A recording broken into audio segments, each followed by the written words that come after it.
ایک بار ایک 2 سال کی چھوٹی بچی رکت کی ایک بہت وکرت بیماری سے گرست تھی۔ اسپتال میں بھرتی وہ چھوٹی سی جان اپنی آخری سانسیں گن رہی تھی۔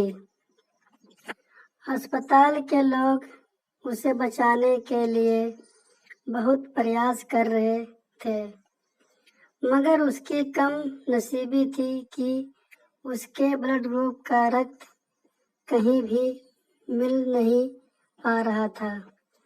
اس لیے ایک آخری امید کے تحت اس چھوٹی بچی کے بڑے بھائی، جو کہ 6 سال کا تھا، اس کے رکت کی جانچ کی گئی اور اس کا بلڈ گروپ میچ ہو گیا۔ فیملی اور ڈاکٹروں کو ایک بڑی راحت ہوئی۔ اس 6 سال کے چھوٹے لڑکے کی ماں اور ڈاکٹروں نے اسے اپنے پاس بلایا اور اسے سمجھایا کہ کیسے وہ اپنا رکت دے کر اپنی بہن کی جان بچا سکتا ہے۔ سب کی بات سن کر وہ بچہ تھوڑا مون ہو گیا اور تھوڑی دیر بعد بولا، مجھے سوچنے کے لیے تھوڑا سا سمے دیجیے۔ کسی کو بھی اس بچے سے ایسی پرتکریا کی امید نہیں تھی، مگر ڈاکٹر کے صلاح سے اس لڑکے کو 1 دن کا سمے دیا گیا۔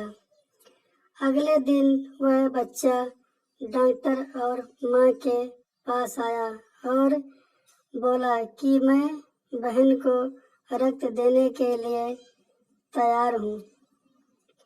سبھی اس چھوٹے بچے کے فیصلے سے خوش ہوئے۔ ڈاکٹر اور اسپتال کا پورا اسٹاف جتنی ہو سکے اتنی تیزی سے اپنے کام میں لگ گیا۔ تھوڑی ہی دیر میں لڑکے کو اپنی چھوٹی بہن کے بازو والے بیڈ پر لٹا دیا گیا اور اس کا خون کلیکٹ کر کے اس کی چھوٹی بہن میں ٹرانسفر کیا گیا۔ دیکھتے ہی دیکھتے چھوٹی بچی میں پھر سے جیسے نئی جان اگرت ہو گئی۔ سب بہت خوش لگ رہے تھے سوائے اس چھوٹے لڑکے کے۔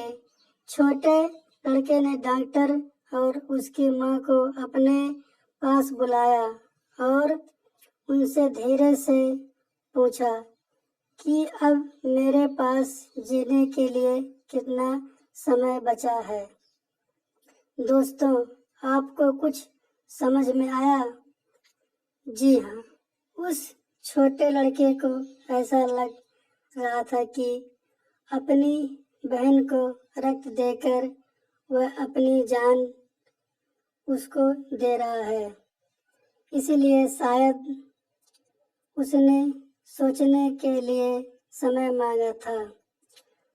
باوجود اس کے کہ اسے لگ رہا تھا کہ وہ اپنی بہن کو رکت دے کر جلد ہی مر جائے گا، اس نے اپنی بہن کو بچانے کا فیصلہ لیا۔ اسے کہتے ہیں سیلف لیس لو۔ دوستوں،